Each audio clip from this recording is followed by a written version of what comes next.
welcome to the channel. I hope you are all well. Today we're going to tie a nymph, and it is the Arctic hare's foot nymph. Now the Arctic hare shouldn't be confused with the snowshoe. They're totally different. For a start, they live in different regions.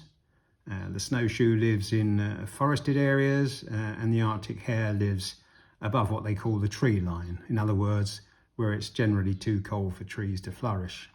A little bit about the Arctic hare. They're about 3 times larger than the snowshoe, and they can run or hop like a kangaroo using their hind legs, and can travel up to 40 k's an hour, which is around 25 miles an hour, which is quite fast for a small animal.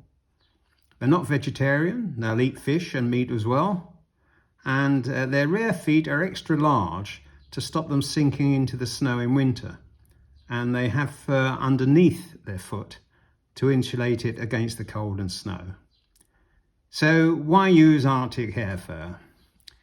It's coarse, it's wiry, which means that guard hairs are not required to create the similar effect.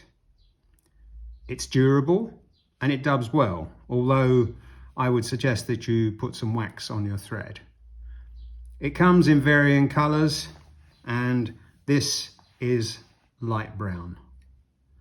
It's another medium for tying nymphs, and I think it's a jolly good medium. And as you can see, the length of fur on this foot varies.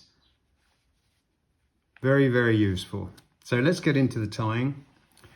This is a size 16 nymph hook with a 2.8 copper bead, and I'm using a beige thread, which I have pre-waxed.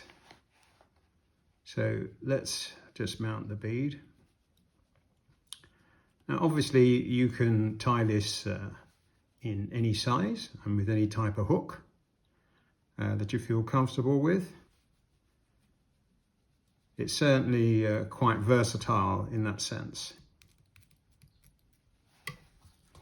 Right, trim off the excess thread.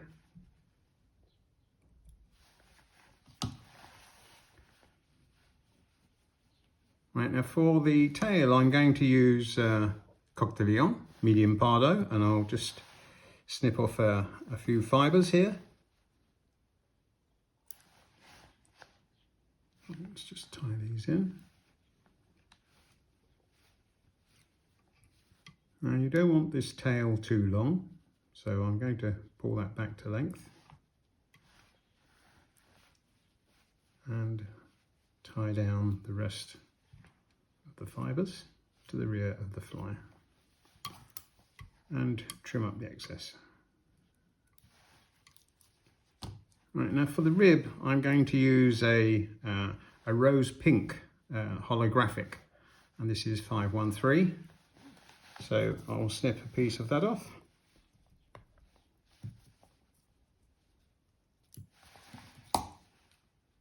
And tie that in.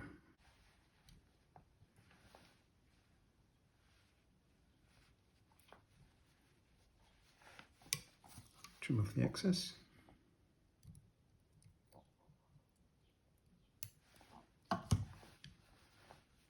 And bind down back to the bead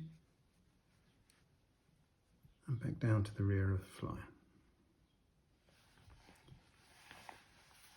Right, now this is some of the hair that I've cut off of the foot, and as you can see it is quite wiry. So let's see how we get on with dubbing. I have pre-waxed the thread, so I'm hoping that I don't have too many problems.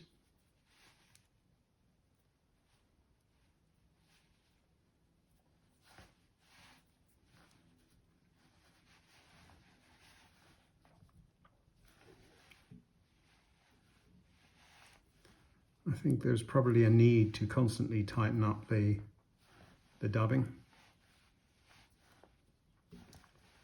because of its coarseness. It's inclined to pop out.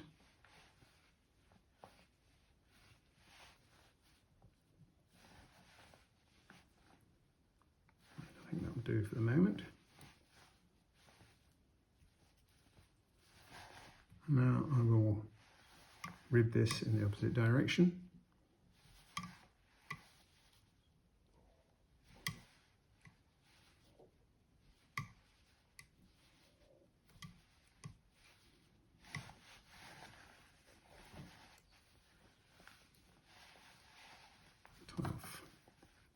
And trim up the excess. Now at this stage I am just going to brush out the hair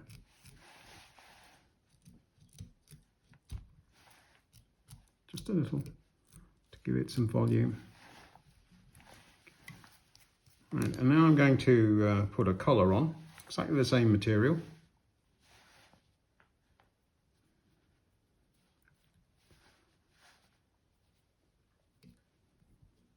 This will create a nice thorax and a collar at the same time.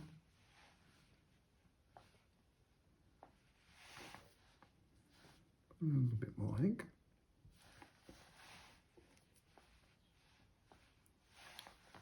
Right, and before I tie it off, I'm going to put a little bit of glue onto the thread.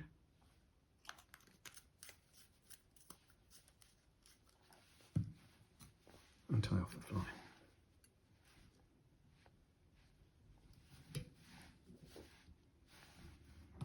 And trim up the tying thread.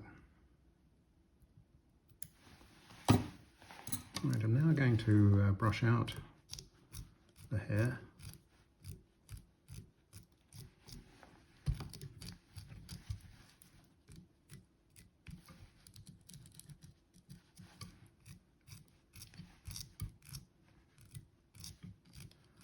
As you can see, there will be a great deal of movement with this fly.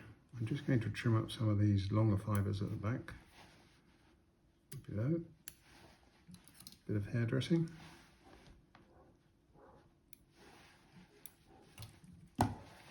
Yeah, as I said, you can tie it in other sizes. There's a size 14 there with a 3.3 bead, and that's a size 16, the same as I've just tied.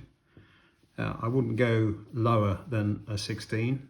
I think that is a great size, and it looks great with the Arctic hair as well.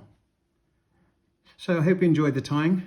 Don't hesitate to hit the bell and subscribe, and I will see you in the next video. Thanks for viewing. Bye.